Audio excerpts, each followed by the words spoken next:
My shirt is ironic. Don't get at me.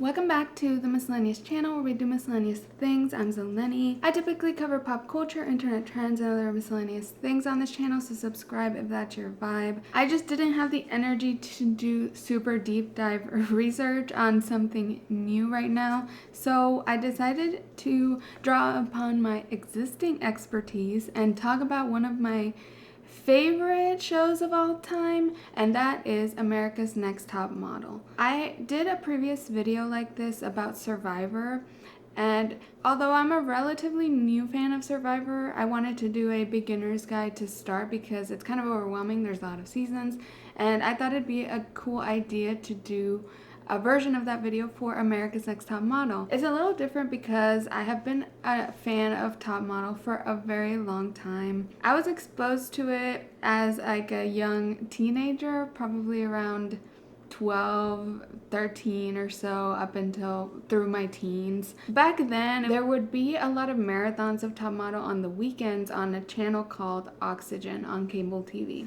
I think I just come from a very TV obsessed family, and we luckily had the means to afford it. What privilege. So I watched a lot of Top Model on the weekends. I was a shy kid in school, didn't have a ton of friends, and didn't have much of a social life, so I spent a lot of my weekends literally watching Top Model. And it was crazy. It was like binging before binging was a thing on streaming. It was like binging live, which was tough because sometimes if I would wake up late, I would miss like the beginning of the season.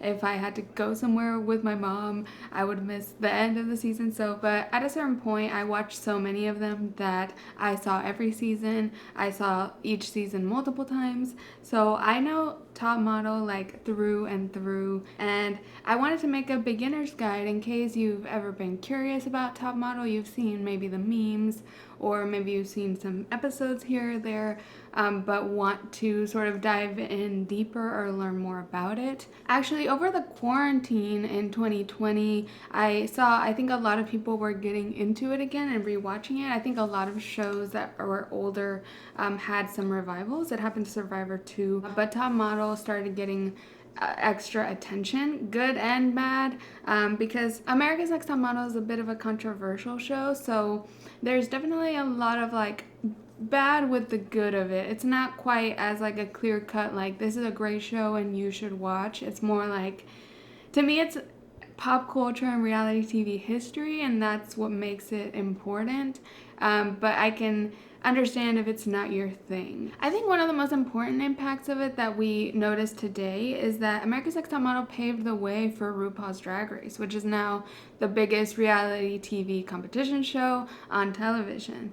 RuPaul has won like 5 years in a row now, the best reality TV host, and Drag Race started out as mostly a parody of Top Model. And it's crazy because it's now become the Top Model. It's not like a joke anymore. I don't think it's a joke anymore. Drag Race used to be a parody, and then it became like the impactful show it was parodying, which is kind of crazy. But I do feel like if you are a fan of RuPaul's Drag Race, maybe a newer fan of these TV shows or any other like artistic competition show, it could be cool for you to see, if you haven't watched Top Model, like the origins of this type of reality TV. It's very interesting to see reality TV evolve over the 24 seasons of Top Model. Just within America's Next Top Model, you have a big evolution and different eras that sort of show how the show was adapting to the reality TV landscape of the time. There's so many Drag Race fans now,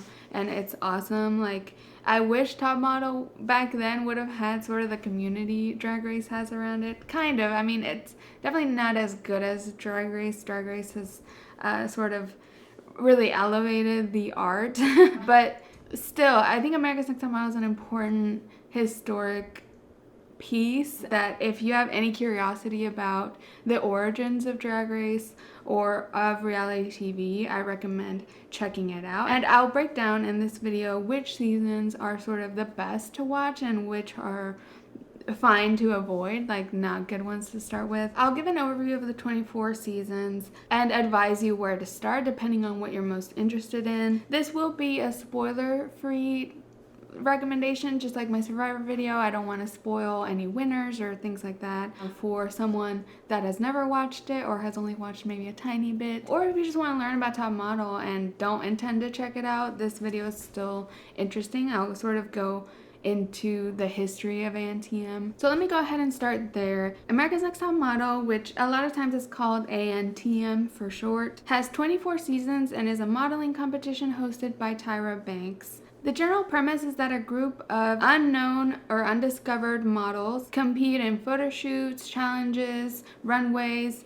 in order to win the title of America's Next Top Model, along with a few prizes that vary from season to season. But the prizes typically include a $100,000 contract of some kind, and then some sort of feature on a magazine. It started in 2003, pretty early in the reality TV craze, and it has had a lot of controversial moments throughout its run. It sort of did a lot of bad things and messy things, along with a lot of good things and impactful things. So it's kind of hard for me to decide how I feel towards it. I mean, I'm obviously biased because I've been exposed to it for so long, and Top Model partially made me who I am. It made me love fashion and a lot of different things, but it did have like a lot of difficult moments and is arguably a very bad show for its contestants and people, and it's hard to determine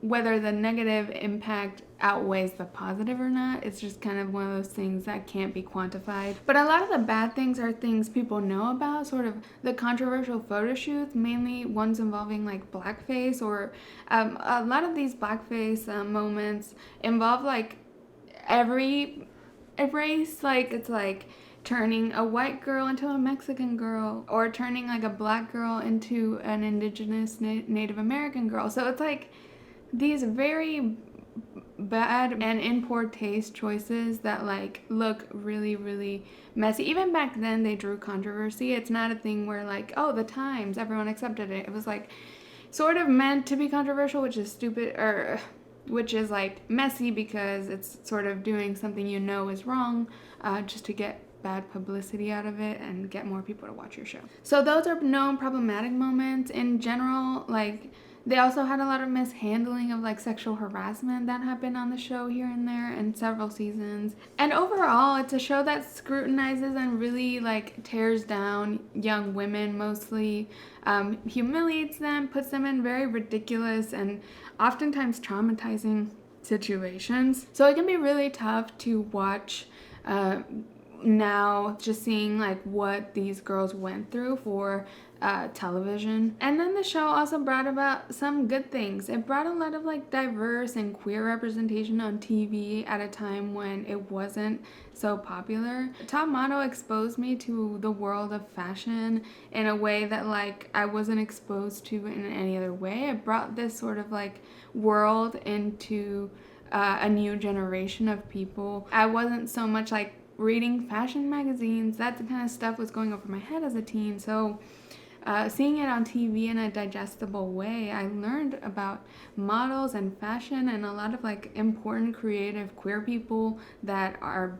building that world. And it was just like great exposure for femininity and queerness that no other show was doing at the time. As problematic as Tyra Banks has been, she was pretty vocal about pushing boundaries of the modeling industry. Being the first black model on the cover of Sports Illustrated sort of gave her this passion to diversify the modeling industry, even though Top Model still remained very thin, very white a lot of the time. She did cast a variety of looks and people. She even cast like plus size models when it was still very controversial to include plus sizes. And it's crazy, now you watch those seasons with a plus size model and they're so thin.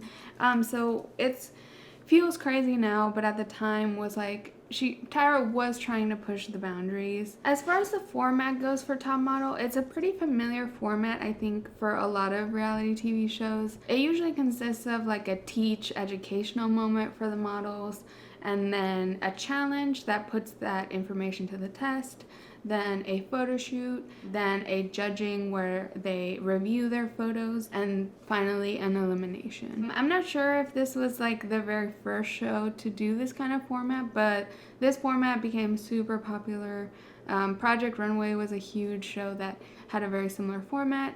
The Drag Race format is pretty similar, except it integrates the lip sync for your life, which I think is part of what makes Drag Race very special. I think they can do a lot with the diverse talents that a drag queen can bring to the table. But this format of Top Model was pretty impactful in the format of reality TV. All of the models do live in a house together, and those segments I talked about are interspersed with the house drama and interpersonal conflicts that the models have with each other. This is the reason why there is so much drama and so much like reality TV-ness of Top Model. Like, this is what brings the feel of like true trashy reality TV. I mean, these models are confined in a house with each other for weeks, so obviously a lot of conflicts emerge from that. The models are usually very young too, so like it leads to a lot of like messy drama because they're not very mature in handling conflict. Also, each cycle, they call each season a cycle. That's a weird distinction that Tyra was very adamant about. Each cycle, they typically go to an international destination a little past like halfway through the season, and they finish off the season at an international location. So for me, Top Model was also a place where I learned about like the world, I guess. And although like I feel like a lot of times Tyra just didn't handle other countries that sensitively, it exposed me just to the world and seeing a bunch of countries that I still haven't been to and at least know a little bit about through Top Model. Let me get into breaking down the seasons. Of course, this is my opinions. I'm sure if you're a Top Model fan or super fan like I am, you will likely have different opinions from me of what are the favorites and not favorite seasons. But in general, I think I have a good sense of the fan favorite seasons, and I can let y'all know what those are. On top of also giving y'all information about the seasons, I want to give y'all some information about like content that has happened after the seasons in like more recent years that you can check out if you really like Top Model. It's sort of like the Top Model economy, which is a lot smaller than say like the Drag Race economy or the Survivor economy, but it still exists. There's like a cult following for Top Model that exists mostly on Reddit and some other places. So for America's Next Top Model, this is one of the few shows that I do recommend trying out season 1, especially if you're really interested in reality TV origins and history. I think season 1 of Top Model like still holds up as like this really great season. I think cycles 1 through 6 are sort of the early golden era of Top Model, and they're really, really great. They're sort of like the moments you think about that are very heavily memed, and I do believe those are the best seasons. So any of those is probably a fair place to start, and you'll get a lot of like laughs out of them. And I forgot to mention, most of the seasons are available on Hulu. I think cycles 1 through 22 are on Hulu. So Hulu has had them for a while, and I think Netflix has cycles like 18 through 22 maybe, or 20 even. Netflix has a couple seasons that are a lot later, so like I don't think those are quite worth it, but I'll get to that. Seasons 1 through 6 you can find on Hulu, and those are the best seasons. I do believe season 1 is a great one to start with. It just feels so raw reality TV, and the contestants are just really well cast. Like, they're really hilarious. It is low budget. Like, the judging room is like a tiny ass room with a curtain behind the judges. Everyone's like squished. So it does have like that season 1 low budget feel, but it's not as bad as like the Drag Race or the Survivor, where it feels really different from other seasons. Like, Top Model really sort of hit the nail on the head with their format in season 1 and continued it for a long time. So I do recommend starting with season 1. It's really funny. Unfortunately, it's there is controversy with the winner of season 1. I won't say who it is, but the winner didn't end up getting a lot of her prizes because it was so like low budget and messily produced. Like they didn't know if it would work. They didn't know if anyone would watch the show. So like it was really messy how they handled giving her prizes, and essentially they didn't really give her prizes, and it's really unfortunate. Seasons 2 and 3 are really great as well. They still have a very raw feeling like season 1, and have great casts. And Tyra is really invested in these first 3 seasons and still through season 6, but Tyra just really cares about the girls, and you see a lot of her passion and her origins for like the idea of top model. I definitely recommend those seasons if you're interested in the history, and if you want some of that early reality TV feels of like raw, honest, and craziness. Season 1 has a lot of conflict with like a religious group of girls and a non-religious group of girls, and it's like makes for really great TV. Self-righteous and all of those other things that are of demonic presence. And Lord, you don't even have to believe. Then season 2 is actually the season where Tyra tries music out. Throughout a lot of these top model seasons, Tyra has a lot of business projects she tries. Season 2 was when she tried being a recording artist, and the models had to film a music video. There are some really iconic cast moments. Season 2 is really great, and season 3 is also really great cast and has a lot of the same feel of season 2. Then we get into season 4, which if you are someone that just like wants to watch Top Model for the memes, season 4 is the one with the most memed moments. Season 4 is the one with the iconic Tyra Banks meltdown, the "I was rooting for you, we were all rooting for you. I was rooting for you. We were all rooting for you. How dare you? Can we say magnetic? Can you say magnetic? It has all of those moments. It has the moment where the model faints in judging, like straight backwards. So if you're interested in the memes, just go for season 4. I want to reiterate that Top Model is not one of these shows where you have to watch it in order. I think it's one of the most like easy to just jump in to any season. Like it's not super self-referential until maybe like season 7, or is it? I think season 8. They do a referential type thing, but it doesn't get self-referencing for a long time. The only thing is the intro sequence usually shows like previous winners. Not all the time, they'll show some others, but a lot of times the intro sequence does show previous winners. But as far as the show goes, there's not much self-referencing, so you can jump into any season. And season 4 is the meme season. I feel like the cast isn't as great, but it's just like an iconic season for all of the crazy pop culture moments that happen within it. I think season 5 is not as much of a fan favorite, though I still really like season 5. It's a little bit of like, not anything that crazy happens, but it still has that early reality TV feel that I like. But as far as fan favorite goes, I would say from seasons 1 through 6, 5 is usually the lowest ranking of those. And then season 6 is the best season, and this is probably one of the clearest, I think, fan favorite seasons. Like out of all reality shows, Top Model has the most like consensus with the fans about what is the best season, and most Top Model fans will tell you season 6 is the best season. It has the best winner, it has the best villain, it has some great moments, great photo shoots. The cast is just so kooky and crazy, and there's particularly one episode in it where so much hilarious shit happens in one episode. Like, it's hard to believe. It's actually episode 5 of season 6. My name is Jade, the ace of spades. Miranda, my dear, I know your skin is bumpy, but my skin is flawless, and you look really lumpy. What's the facade you got going on? And I don't know what. Wonderful, fabulous. She's a drag queen. To go out and make it through the day. Today you are gonna learn about acting! Learn about acting! Acting, Alice Faye! Lightweight makeup.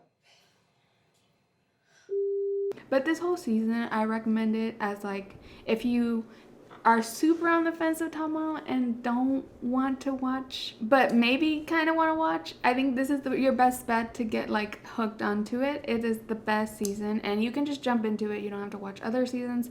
Just jump into season 6 and have a good time. Especially the villain, for me, really makes this season what it is. It's like reality TV perfection. So then we move on to the next era.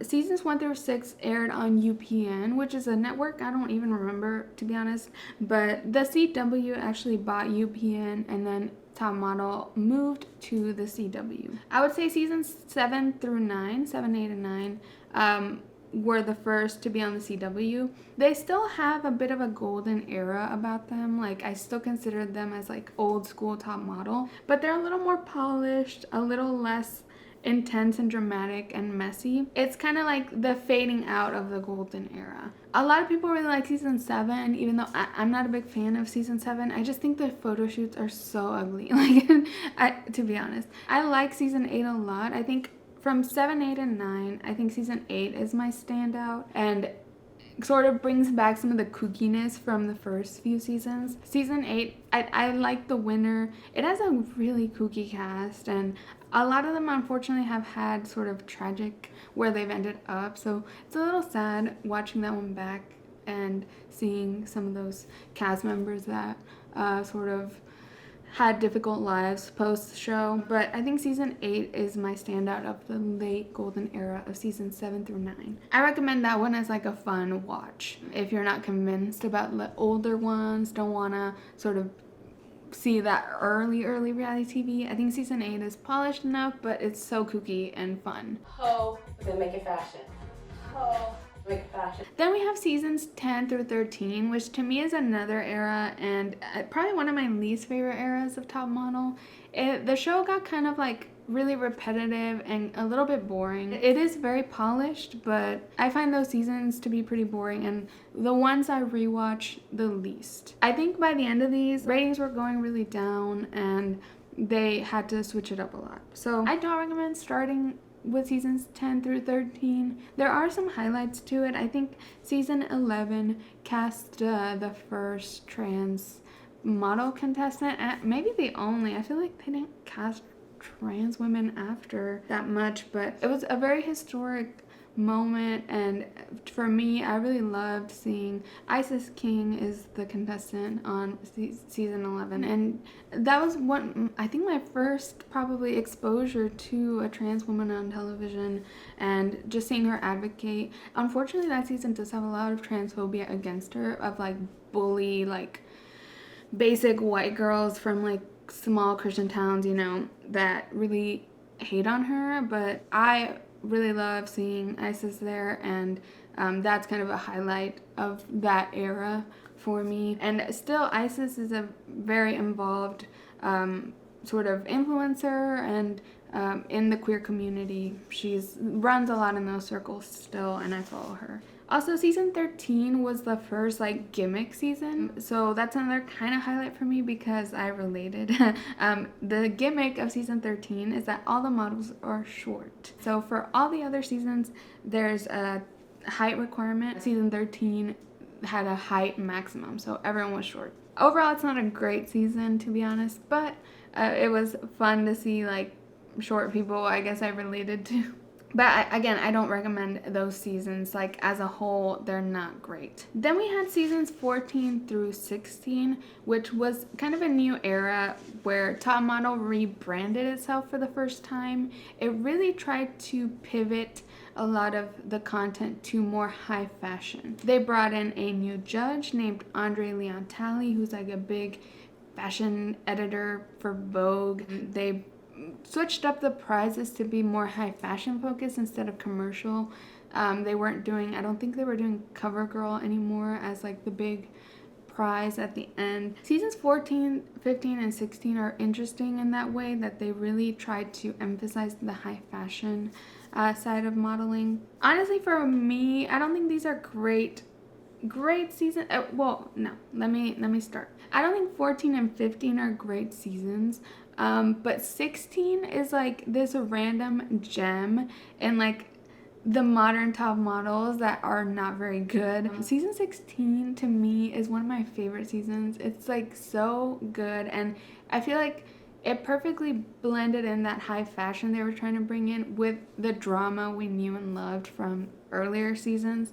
And that was my issue with 14 and 15. They brought in the high fashion, but the drama was just like not there, and I just didn't care about the models very much. But season 16, I liked the models. They looked amazing. If you just want to see something more polished and modern but still has that sort of heart to Top Model and like a really great and gorgeous cast, I recommend season 16. Then after 16, things really went downhill for Top Model. Sadly, I think 16 was the last good season, and it had already been really fumbling. I think 16 was an outlier, and like stuff started going downhill after 9, in my opinion. After 16, things really went off the rails, and I don't recommend anything past 16. Cycles 17 through 22 were all gimmick seasons, which means like they had like a theme for the season that was like very gimmicky. Season 17 was an all-star season, so I only recommend it if you've watched other seasons and want to see models come back. It was fun, but it was very like the photo shoots were so trashy and like gimmicky. Like that's the best way to describe it. Cycle 18 was British versus Americans season. Cycle 19 was college student models because Tyra went to Harvard and she wants to rub it in. And then cycle 20 was the boys. Cycles 20, 21, and 22 were all boy and girl seasons of Top Model, which I found interesting, but they were again very gimmicky, and it really felt like it was more of a dating show than a modeling competition. So if you like dating shows and prefer that type of reality TV, that's the only thing I would recommend cycles 20 through 22 for, because the boys and the girls live together. It brings a lot of romance and sexual tension and all this crap that distracts from the modeling. And I think that was their point. They wanted this kind of drama. So if you like Bachelor in Paradise and those types of shows, sure, try out season 20, 21, 22.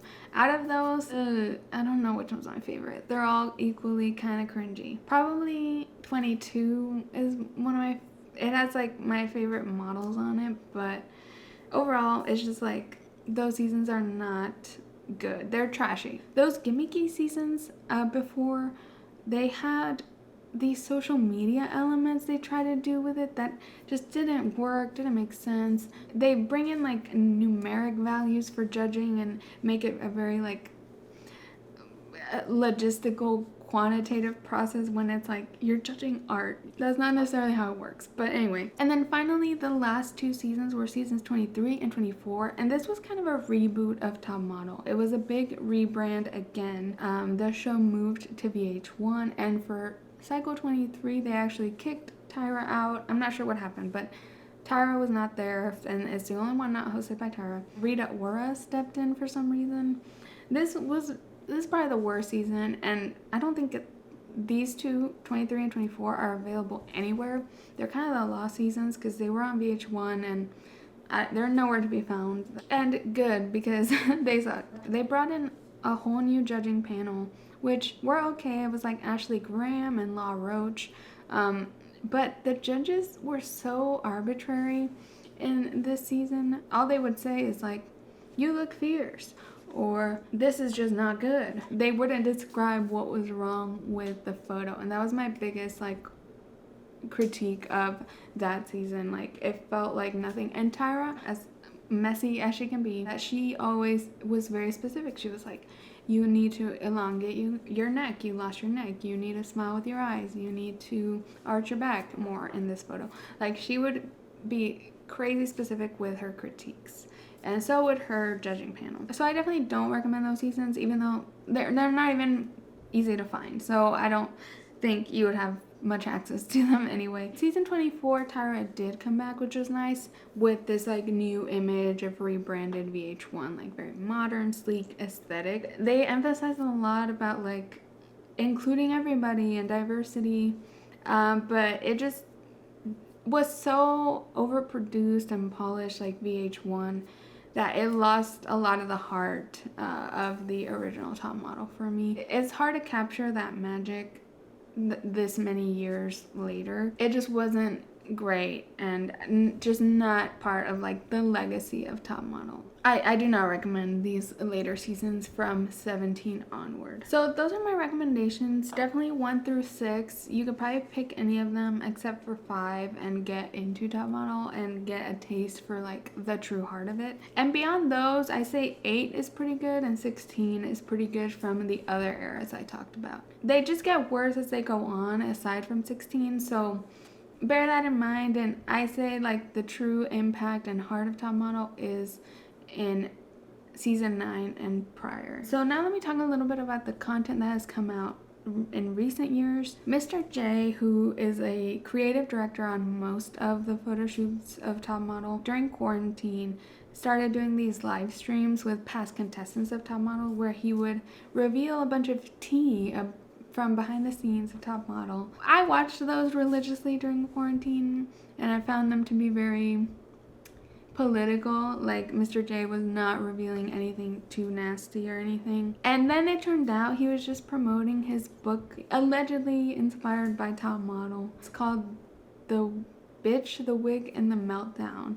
And the protagonist sounds very similar to Tyra Banks. The TV show in it seems very similar to Top Model. So it turned out these live streams were just to promote sort of this book. I don't read many books, but I read this book and it was quite trashy. It's interesting to read it if you've watched Top Model and try to guess what parts are based on real life and what parts may be exaggerated. I just want to put that out there that that book exists, but it's all like in quotes like this is just inspired by, not real.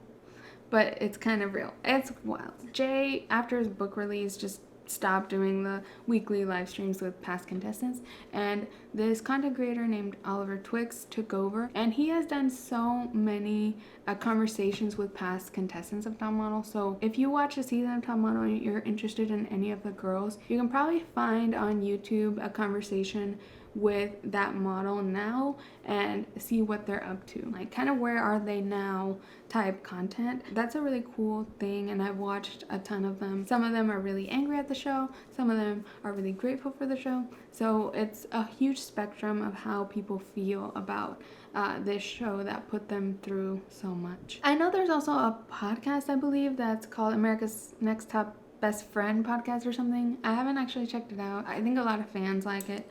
And there's also a podcast by a drag race queen called, I forget what the podcast is called, but it's a podcast by Shea Coulee from RuPaul's Drag Race. They don't talk that much about Top Model, to be honest, so I don't recommend that podcast as like a Top Model thing. I was kind of disappointed that it was branded as a Top Model discussion podcast, and they're not discussing Top Model that much. Sorry to disappoint with that one. I think lately there's also been a lot of like YouTubers that have come out sort of analyzing past Top Model moments, controversial moments. There's a lot of content that has come out. I feel like mostly after the quarantine when people started getting more into it. But I'm sorry, I don't know that those YouTubers like firsthand. You can find them by just looking up America's Next Top Model commentary or whatever. That's all I have for my beginner's guide to America's Next Top Model. Please like this video and subscribe to my channel if you enjoyed. I put out new videos twice a week about pop culture, internet trends, and other miscellaneous things. And you can follow me at Miscellaneous on Instagram or Twitter to find out about new videos, or just turn on the bell notification here on YouTube. Thank you so much for watching, and I'll catch you in the next one. Bye.